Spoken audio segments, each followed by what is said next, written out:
Il y a ceux qui font l'actualité et ceux qui la vérifient. Les Français sont infidèles et c'est génétique. Tant mieux. Enquête avec Laurent et Pascal. Pour Julio, si on ferait des infidélités, au fait, est-il toujours le même? Je vous aime. Je vous adore. Les Tamagotchi sont devenus le nouveau cauchemar des mamans normales. C'est un être vivant électronique.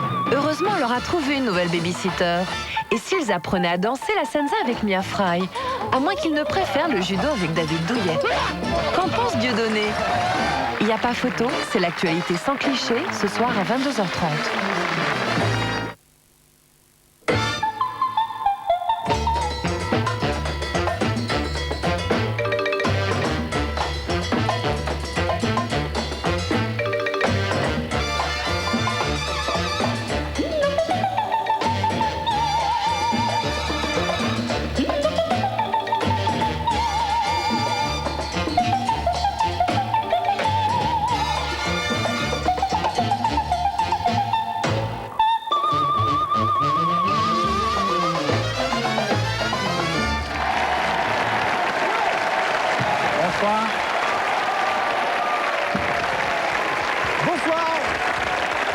Bonsoir, merci d'être présent.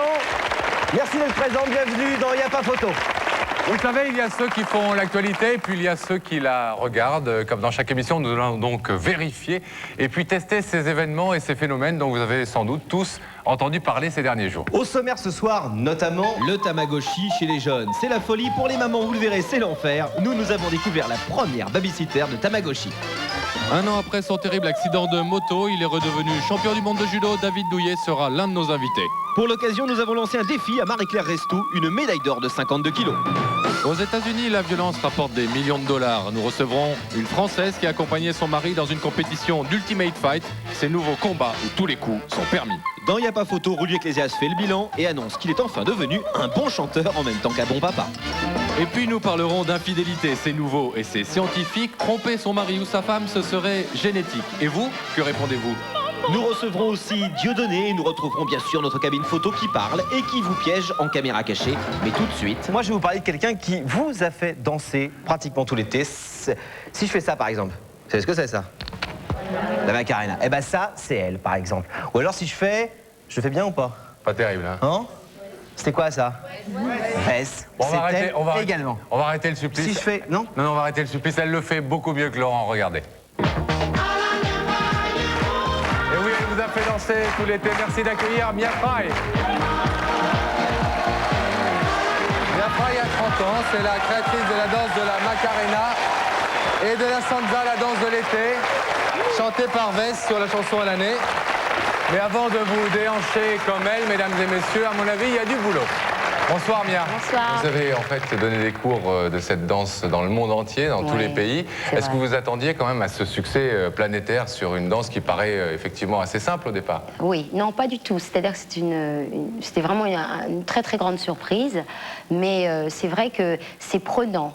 Hein, c'est une sorte de transe, puisqu'on le fait perpétuellement, pivotant de tous les côtés. C'est vrai que c'est quelque chose qui est très fraternel, qui même si on le fait très très mal, c'est pas grave. Juste un peu ridicule, mais c'est pas grave. Tout le monde est ridicule, souvent on le fait en chaîne et tout le monde le fait dans les fêtes, etc. Oui. Le pire, c'est quand on rate ça, là. Vas-y, vas-y. Non, mais je veux pas le faire, c'est juste ça, là. Voilà. Il y a ceux qui font ça, puis il y a ceux Qui font de l'autre côté, tout seul à faire à et là l'envers. c'est la catastrophe. Ça, c'est la catastrophe. Voilà. Là, si on prend tout le public, en combien de temps vous leur apprenez la Macarena? Oh, franchement, je pense que... Oh, En 15 jours de vacances, on part. en Et 5 ça fout- secondes. Alors Mia, ça se voit pas forcément, hein, mais vous êtes aussi la maman d'un petit garçon de 7 ans, c'est Oui. ça? Oui. Et est-ce qu'il a un Tamagotchi? Oui, il en a un. Hein? C'est vrai? Malheureusement, oui. Comme pourquoi, malheureusement? Bah parce que la plupart du temps, quand il dort, c'est moi qui me suis m'en occuper. Alors, C'est vrai, sérieusement? bah oui. Alors, vous êtes une mère victime du Tamagotchi de C'est son ça. gosse.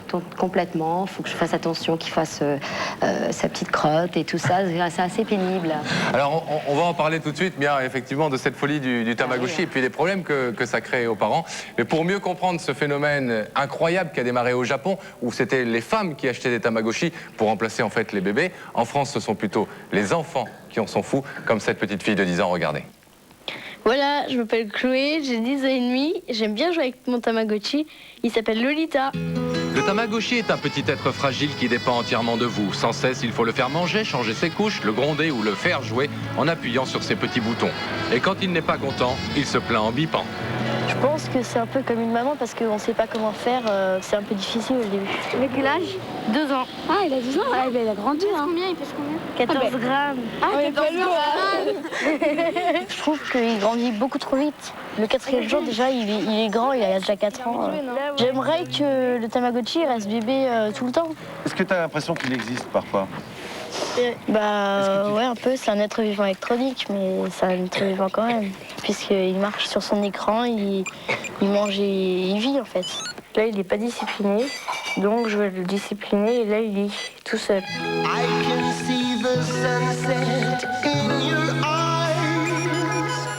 Souvent, le soir, on est tous en train de jouer sur le canapé au Tamagotchi et on se les prête et voilà. Tu veux jouer? Oui. Ça dure combien de temps? Bah, 1 heure par jour. Dites ce que vous faites le soir. Tu veux y jouer, Mamat? Je veux faire éduquer. Il est dur le tien comme jeu. Ouais. Tu veux jouer, Chloé? Ouais. Il a 3 ans et il pèse 9 kilos. Il pèse combien la mienne, tiens? Bah, le soir, quand j'arrive, quand je rentre de l'école, j'arrive dans ma chambre. Après, je vais faire le lit de mon Tamagotchi. Tous les soirs, je lui mets un drap propre. Donc, j'arrange bien son lit pour qu'il dorme bien.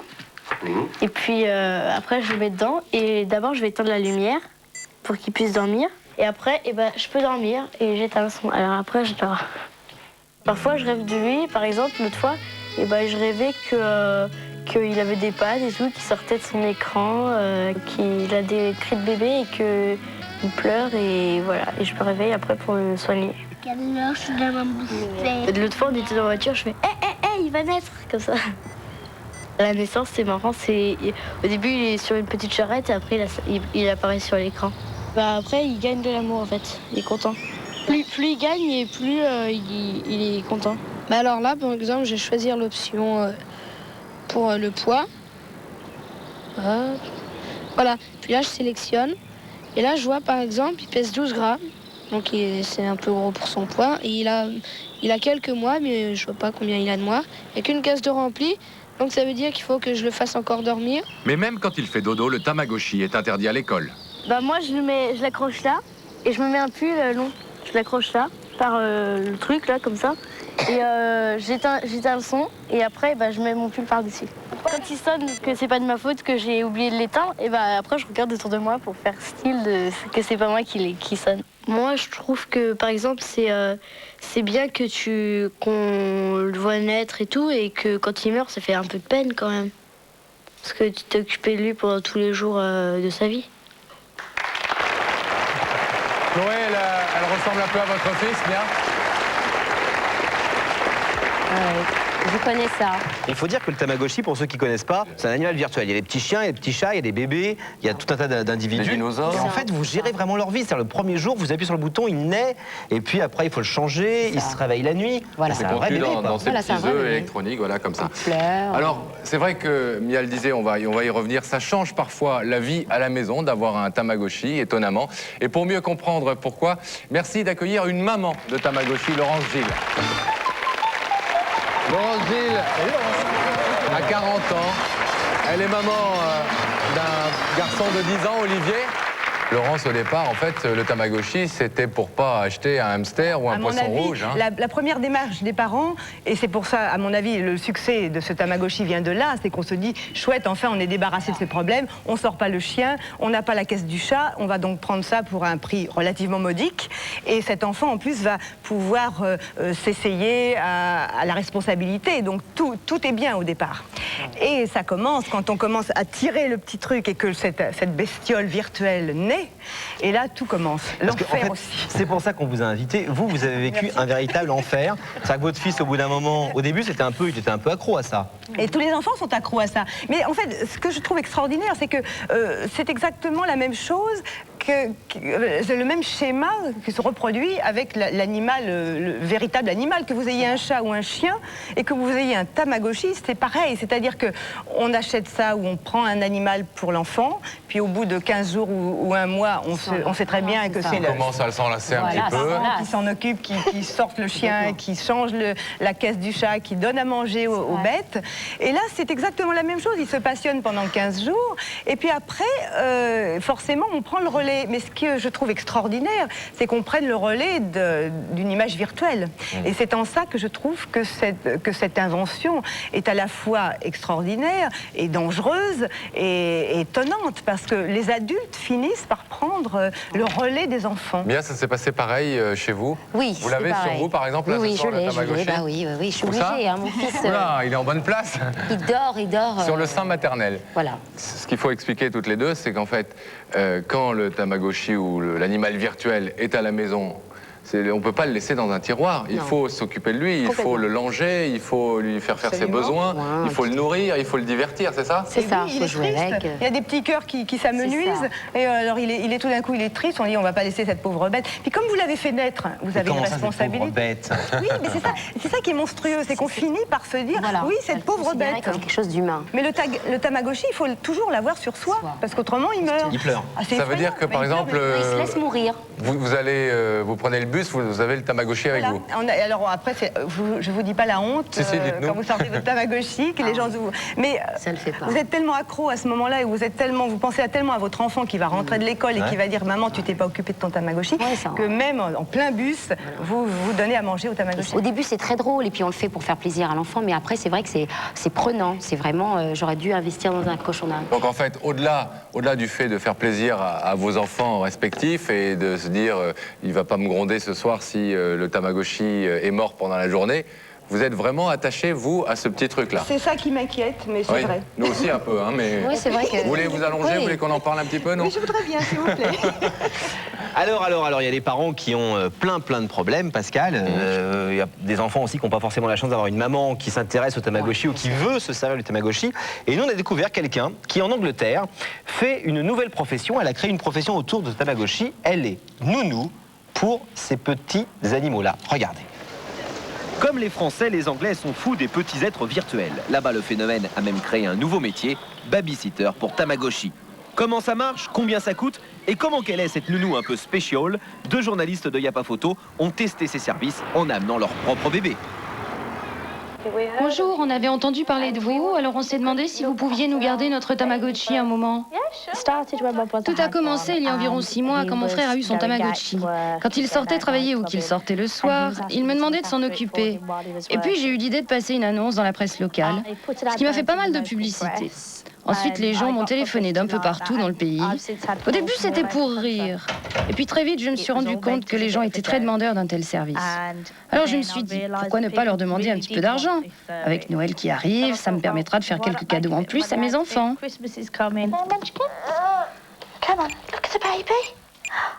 alors, qu'est-ce qui t'arrive à toi? Eh ben... Ah, mais il a faim. Allez, on lui donne à manger. Si c'est pour un enfant, je demande 2,50 francs de l'heure. Je te payerai à la fin de la semaine, comme d'habitude? S'il s'agit d'un retraité, en revanche, et je vous dis ça parce que j'ai une retraitée parmi mes clients, là c'est 5 francs de l'heure. Et enfin, si c'est un adulte, alors là, je demande 10 francs de l'heure. Voilà, Steve, c'est 20 francs, s'il vous plaît. Voilà votre reçu. Merci. Bye bye. Je pense qu'il faut être assez patiente pour être une babysitter de Tamagotchi. En fait, c'est quasiment autant de boulot que pour un enfant. Bien, alors, celui-ci c'est Fido. Il a 4 ans, et comme il est en train de dormir en ce moment, je ne peux pas vous dire grand-chose à son sujet. Quand il y en a un qui sonne, je suis obligée pratiquement à chaque fois de tous les vérifier pour savoir quel est celui qui râle. Je les prends un par un et j'ai souvent du mal à les reconnaître du premier coup. Ils ont tous la même sonnerie, c'est pour ça que c'est difficile de savoir lequel a besoin de soins.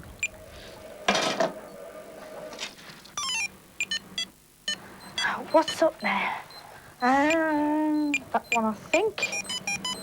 Quand j'en ai en pension, j'essaye de m'arranger toujours pour ne pas modifier mon emploi du temps. Alors je les prends avec moi, je les accroche à la poussette. Si je dois aller faire des courses, je les mets dans mon sac à main. Si je dois passer voir une amie, eh ben je les emmène avec moi.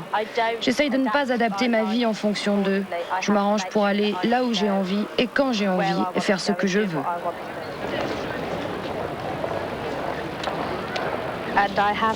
Une fois, j'ai reçu plusieurs coups de fil d'une cliente qui m'appelait de son travail pour prendre des nouvelles, pour savoir si tout allait bien, comme probablement elle l'aurait fait pour son enfant. À la fin de la journée, quand je les rends à leur propriétaire, et je les ai soignés consciencieusement, je me dis « Bravo, t'as fait du bon boulot ».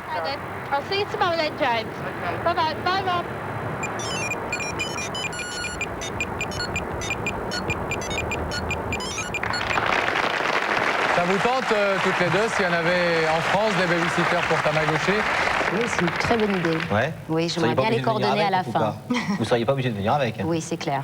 Mais enfin, bon, j'ai une hantise quand même, c'est quand j'avais jamais pensé que si jamais mon petit poussin, si jamais il mourait, la tête de mon fils. Ah, terrible.